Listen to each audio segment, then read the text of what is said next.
వి gold trusted gold buyers తాకట్టులో ఉన్న బంగారాన్ని విడిపించి ఈ రోజు ఉన్న మార్కెట్ ధరకే కొనబడును. మరిన్ని వివరాలకు సంప్రదించండి 7771077720. రైట్, కరోనా కష్టాలు ఇంకా కళ్ళ ముందు కదలాడుతూనే ఉన్నాయి. ఇంతలోనే ఇప్పుడు మరొక వైరస్ కూడా కలకలం రేపుతోంది, సంచలనం కూడా సృష్టించబోతోంది. Guillain బారే syndrome. ఈ పేరు మనకి చాలా అరుదుగా వినిపించే పేరుది. జీబీఎస్ కేసులు పెరుగుతూ ఉండటం ఇప్పుడు సర్వత్రా, ఇంకా చెప్పాలంటే యావత్ ఇండియాలో కూడా ఆందోళన కలిగిస్తున్న విషయం. ఎవరైనా కంటిన్యూస్గా దగ్గినా, తుమ్మినా, జ్వరం వచ్చినా సరే జీబీఎస్ అటాక్ అయిందా అని హడలిపోయేలా మారింది ఇప్పుడు పరిస్థితి.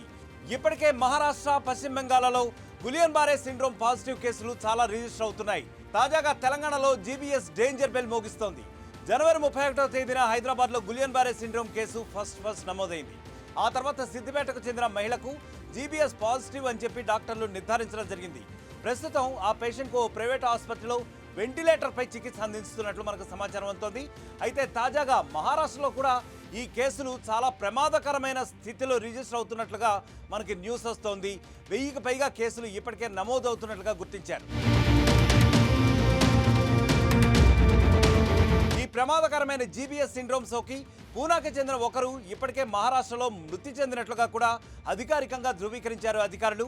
ఈ జీబీఎస్ అనేది ఎంత ప్రమాదకరమైన వ్యాధి అంటే ఒక్కసారి అది సోకితే చాలు అది మనిషి నర్వస్ సిస్టమ్ మీద విపరీతమైన ప్రభావం చూపి ఆఖరికి పక్షవాతానికి కూడా దారితీస్తుందని వైద్య నిపుణులు ఇప్పుడు హెచ్చరించే పరిస్థితులు ఉన్నాయి. అయితే దీనికి నివారణ చర్యలు ఏంటంటే పచ్చిపాలు త్రాగకుండా ఉండటం, రైస్, పన్నీర్ లాంటి ఆహార పదార్థాలను కనీసం 165 ఫారెన్హీట్ల వద్ద ఉడకబెట్టుకుని తీసుకోవటం వల్ల ఆ వైరస్ వేడికి సరిపోతుందని, వేడి నీరు సేవించడం, హైజీన్ ఫుడ్ తీసుకోవటం, కూరగాయలు 1-2 సార్లు శుభ్రపరిచి వండుకోవడం, పచ్చి మాంసం, ఉడకబెట్టిన మాంసం వేర్వేరు పాత్రల్లో నిల్వ చేసుకోవడం, అయితే ఎప్పటికప్పుడు తాజా ఆహారం తీసుకోవడం బెటర్ అని, అలాగే బయట తినుబండారాలు కూడా తగ్గించడం మంచిదని, ఇటువంటి జాగ్రత్తలు తీసుకోవడం అత్యవసరమని కూడా ఇప్పుడు డాక్టర్లు హెచ్చరించే పరిస్థితి ఉంది. అయితే ఈ వ్యాధి లక్షణాల విషయానికి వస్తే ఉన్నట్టుండి బలహీనపడిపోవడం, ఎక్కువ కాలం డయేరియాతో బాధపడుతూ ఉండడం, అలాగే నడిచేటప్పుడు కానీ బాడీలో కానీ మునుపటి యాక్టివ్నెస్ లోపించడం వంటి లక్షణాలు కనపడితే ఏ మాత్రం కూడా అశ్రద్ధ చేయకుండా వెంటనే డాక్టర్ను సంప్రదించాలని కూడా నిపుణులు హెచ్చరిస్తున్నారు. ఇప్పటికే ఈ ప్రమాదకరమైన జీబీఎస్ వైరస్ వ్యాధి విషయంలో బెంగళూరు పరిసర ప్రాంతాల ప్రజలు అలర్ట్గా ఉండాలని పోలీసులు అధికారికంగా సూచనలు జారీ చేశారంటే పరిస్థితి ఎంత ప్రమాదకరంగా మారుతుందో మనం అర్థం చేసుకోవచ్చు.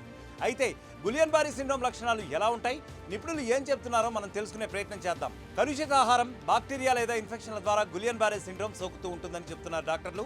అయితే జ్వరం, వాంతులు, ఆ తర్వాత ఒళ్లంతా తిమ్మిర్లు అంటే మందబారినట్లుగా ఉండడం, మందకొడిగా ఉండడం, డయేరియా, పొత్తి కడుపు నొప్పి, నీరసం, కండరాల బలహీనత లాంటి లక్షణాలు కనిపిస్తూ ఉంటాయి ప్రాథమికంగా అని చెప్తున్నారు డాక్టర్లు. ఇలాంటి లక్షణాలు ఉంటే వెంటనే ఏ మాత్రం అశ్రద్ధ చేయకుండా డాక్టర్లను సంప్రదించాలి అని సూచిస్తున్నారు. ఇక ఆరోగ్య నిపుణుల విషయానికి వస్తే వారేమంటున్నారంటే ఈ వైరస్ గురించి ప్రధానంగా కలుషిత ఆహారం వల్ల సోకుతుందని, వైరల్ ఇన్ఫెక్షన్, బాక్టీరియా కారణంగా బలహీన రోగ నిరోధక శక్తి ఉన్న వ్యక్తులు ఈ జీబీఎస్ బారిన పడే అవకాశాలు ఎక్కువగా ఉంటాయని వైద్య నిపుణులు చెబుతున్నారు. అయితే ప్రజలు జీబీఎస్ సిండ్రోమ్ గురించి భయాందోళన చెందాల్సిన అవసరం లేదని, ఇది అంటువ్యాధి కాదని, చికిత్సతో నయం కాగలదని కూడా వైద్యులు పేర్కొని ధైర్యాన్ని ఇస్తున్నారు. ఇన్ఫెక్షన్ మొదలైన 1-2 వారాల తర్వాత ఇది బయటపడుతుందంటున్నారు డాక్టర్లు. అరుదుగా వాడే ఇన్ఫ్లుయెన్జా, టైటనస్ టీకాల వంటివి కూడా గులియన్ బారే సిండ్రోమ్కు దోహదం చేయొచ్చని కూడా అంటున్నారు డాక్టర్లు. కరోనాలా ఇది అంటువ్యాధి కాదు అని ఆందోళన చెందాల్సిన పరిస్థితి ఏమాత్రం లేదు, కానీ అప్రమత్తంగా ఉండాలని చెప్పి డాక్టర్లు చెబుతున్నారు. డాక్టర్లు చెప్పినట్లుగా వైరస్ లక్షణాలు కనిపిస్తే మాత్రం అశ్రద్ధ ఏమాత్రం చేయకుండా హాస్పిటల్కు వెళ్లాలని సూచిస్తున్నారు. మహారాష్ట్రలో ఇప్పటికే 130కి పైగా గులియన్ బారే సిండ్రోమ్లు నమోదయ్యాయి. అలాగే అక్కడ 2 కూడా చనిపోయారు. సకాలంలో వైద్యం అందితే ముప్పు ఉండదు, కానీ వైద్యం తీసుకోవడంలో నిర్లక్ష్యం చేస్తే మాత్రం, ఆలస్యం జరిగితే మాత్రం అనర్థం ఎట్టి పరిస్థితుల్లోనూ తప్పదు అంటున్నారు నిపుణులు. వ్యాధి సోకిన తొలి దశలోనే ఆసుపత్రిలో చేరితే 4 వారాల్లో కోలుకునే ఛాన్స్ ఉంటుందని, వ్యాధి ముదిరితే మాత్రం కోలుకోవడానికి దాదాపు 6 నెలల వరకు పట్టొచ్చని చెప్తున్నారు. అలాగే బ్యాక్టీరియా, వైరల్ ఇన్ఫెక్షన్ కారణంగా బలహీన నిరోధక శక్తి ఉన్నవాళ్ళు, అంటే రోగ నిరోధక శక్తి తక్కువగా ఉన్న వ్యక్తులు ఎవరైతే ఉన్నారో వారు ఈ జీబీఎస్ బారిన పడే అవకాశాలు ఎక్కువగా ఉంటాయని వైద్యులు హెచ్చరిస్తున్నారు. ఇక జీబీఎస్ కేసులు మరింత పెరిగే అవకాశాలు ఉన్న దృష్ట్యా ఎయిమ్స్ న్యూరాలజిస్ట్ డాక్టర్ ప్రియాంక నెహ్రావత్ అందరూ కూడా బయట తినడం ప్రస్తుతానికి మానుకోవాలని మాత్రం సూచిస్తున్నారు. కలుషితమైన ఆహారం, నీటి వల్ల కలిగే గ్యాస్ట్రోఎంటరైటిస్ విలియన్ బారే సిండ్రోమ్కు కారణమని ముఖ్యంగా ఆమె పేర్కొంటున్నారు. అయితే ఇలాంటి పరిస్థితుల్లో నెహ్రావత్ ప్రజలు బయట తినడం మానుకోవాలని, అలాగే స్వచ్ఛమైన నీటిని తీసుకోవాలని, నీటి భద్రత గురించి మరింత జాగ్రత్త వహించాలని కూడా సూచించే పరిస్థితులున్నాయి. అయితే ఈ ప్రాణాంతక వ్యాధిని మహారాష్ట్రలో ఇప్పటికే గుర్తించినప్పటి నుంచి కూడా మహారాష్ట్రలో గులియన్ బారే సిండ్రోమ్ కేసులు మరింతగా పెరుగుతున్నట్లుగా స్పష్టమవుతోంది. శుక్రవారం నాటికి మహారాష్ట్రలో మరో 2 కేసులు కూడా బయటపడటంతో అనుమానిత మరియు ధృవీకరించబడిన జీబీఎస్ కేసుల సంఖ్య ఇప్పటికే 205కు చేరుకున్నట్లుగా ఆరోగ్య అధికారులు తెలపడం జరుగుతోంది. ఇప్పటికే ధృవీకరించబడిన కేసుల సంఖ్య 177గా ఉందని, వారిలో 20 మంది రోగులు వెంటిలేటర్పై ఉన్నారని గురువారం తెలపడం జరిగింది. అయితే మృతుల సంఖ్య ఇంకా మారలేదని కూడా అధికారులు తెలుపుతున్నారు. రాష్ట్రంలో ఎక్కువగా కేసులు పుణే నుంచే నమోదవుతున్నట్లుగా మనకు సమాచారం అందుతోంది. ముంబైలోని ఒక ఆసుపత్రిలో జీబీఎస్తో 53 ఏళ్ల వ్యక్తి కూడా ఒక ఆయన మరణించినట్లుగా మనకు తెలుస్తోంది. ఇది నరాల రుగ్మత కారణంగా నగరంలో జరిగిన మొట్టమొదటి మరణమని కూడా అధికారులు ఇంతకుముందు చెప్పారు. జీబీఎస్ అనేది ఒక అరుదైన పరిస్థితి. దీనిలో ఒక వ్యక్తి యొక్క రోగనిరోధక వ్యవస్థ పరిధీయ నరాలపై దాడి చేస్తూ ఉంటుంది. దీని ఫలితంగా కండరాల బలహీనత, కాళ్ళు మరియు చేతుల్లో సంచలనాన్ని కోల్పోవడం, అలాగే మింగడం లేదా శ్వాస తీసుకోవడంలో కూడా సమస్యలు ఏర్పడే అవకాశం ఉంటుంది. ఇది దీని యొక్క ముఖ్యమైన లక్షణాల్లో ఒకటిగా పేర్కొంటున్నారు.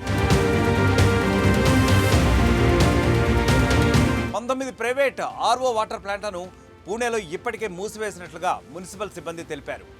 గిల్లెన్ బారే సిండ్రోమ్ అంటే ఈ జీబీఎస్ వ్యాప్తికి కేంద్రంగా ఉన్న నాందేడ్ గ్రామ ప్రాంతంలోని 19 ప్రైవేట్ ఆర్ఓ ప్లాంట్లను పుణే మున్సిపల్ కార్పొరేషన్ అధికారులు ఇప్పటికే మూసివేసినట్లు తెలపడం జరుగుతోంది. దయారి, నాందేడ్ ప్రాంతంలో ఉన్న ఇప్పుడు మూసివేయబడ్డ ప్రైవేటు యాజమాన్యంలోని రివర్స్ ఓస్మోసిస్ అంటే ఆర్ఓ ప్లాంట్లు చుట్టుపక్కల ఉన్న పెద్ద సంఖ్యలో ప్రజలకు సీసాల ద్వారా నీటిని సరఫరా చేస్తున్నాయి. పరిశుభ్రమైన నీటిని సరఫరా చేస్తున్నట్లుగా మనకి న్యూస్ వస్తోంది. ఈ చర్యల తర్వాత పుణే మున్సిపల్ కార్పొరేషన్ నీటి సరఫరా విభాగం ప్రాంతంలో కలుషితమైన నీటి పంపిణీని నివారించడానికి ఒక ప్రామాణిక నిర్వహణ విధానాలు అంటే స్టాండర్డ్ ఆపరేటింగ్ ప్రొసీజర్స్ను రూపొందించే ప్రణాళికలను కూడా ఇప్పటికే ప్రకటించడం జరిగింది. కొన్ని ప్రైవేట్ ఆర్ఓ ప్లాంట్ల నుంచి సేకరించిన నీటి నమూనాలను ఇప్పటికే పరిశీలించారు. నాందేడ్ మరియు ప్రక్కనే ఉన్న ప్రాంతంలో పనిచేస్తున్నటువంటి 19 ఆర్ఓ ప్లాంట్ల నుండి నీరు తాగడానికి పనికిరానిదిగా అది కనుగొనబడ్డాయి. అంటే ఆ నీరు ఏమాత్రం సేవించనలవి కానిదిగా ఇప్పటికే అధికారులు కనుగొనడం జరిగింది. దీని ప్రకారం ఈ 19 ఆర్ఓ ప్లాంట్లను మూసివేసి వాటి పనితీరును కూడా ఇప్పటికే నిలిపివేయడం జరిగింది. ముఖ్యంగా తెలుగు రాష్ట్రాల్లో ప్రజలందరూ కూడా ఈ జీబీఎస్ వైరస్ వల్ల భయభ్రాంతులు అవుతున్నట్లుగా ఇప్పటికే తెలుస్తోంది. ఇప్పటికే రాష్ట్ర వ్యాప్తంగా 18 యాక్టివ్ కేసులు నమోదైనట్లుగా కూడా అధికారులు ధృవీకరించే పరిస్థితి ఉంది. ఆంధ్రప్రదేశ్లోని విశాఖలో 6, కాకినాడలో 4, గుంటూరులో 5, విజయనగరం, విజయవాడలో ఒక్కో కేసు చొప్పున నమోదైనట్లుగా మనకి సమాచారం అందుతోంది. వీరిలో 2 పరిస్థితి ఇప్పటికే విషమంగా ఉన్నట్లుగా కూడా తెలుస్తోంది. ఇప్పటికే ఈ ప్రాణాంతకమైన జీబీ వైరస్ సోకడంతో శ్రీకాకుళం జిల్లాలో 10 ఏళ్ల బాలుడు ఇప్పటికే మృతి చెందాడని నిర్ధారించారు వైద్యులు. అలాగే గుంటూరు జీజీహెచ్లో చికిత్స పొందుతున్న కమలమ్మ, రమీజాన్ అనే మహిళలకు కూడా వెంటిలేటర్లపై ఇప్పటికే చికిత్సను అందుతున్నట్లుగా తెలుస్తోంది. వివిధ ప్రాంతాల్లో మనం చెప్పుకుంటున్నట్లుగా ఇంతకుముందే మిగిలిన జీపీఎస్ బాధితులు ఆశీర్వాదం, గోవర్ధన్, అలాగే కోనసీమ జిల్లా సకినేటిపల్లికి చెందిన నాగమణిల పరిస్థితి మాత్రం ప్రస్తుతం నిలకడగా ఉన్నట్లుగా మా రిపోర్టర్ ద్వారా సమాచారం అందుతోంది. ఈ జీబీఎస్ ప్రాణాంతక వైరస్ గురించి ఎప్పటికప్పుడు మీకు సమాచారం అందించే ప్రయత్నం చేస్తాం. Stay clicked on RTV news. మరిన్ని వీడియోస్ కోసం ఛానల్ ని సబ్స్క్రైబ్ చేయండి. లేటెస్ట్ అప్డేట్స్ కోసం వాట్సాప్ ఛానల్ ని ఫాలో అవ్వండి. ఆ లింక్ డిస్క్రిప్షన్ లో ఉంది.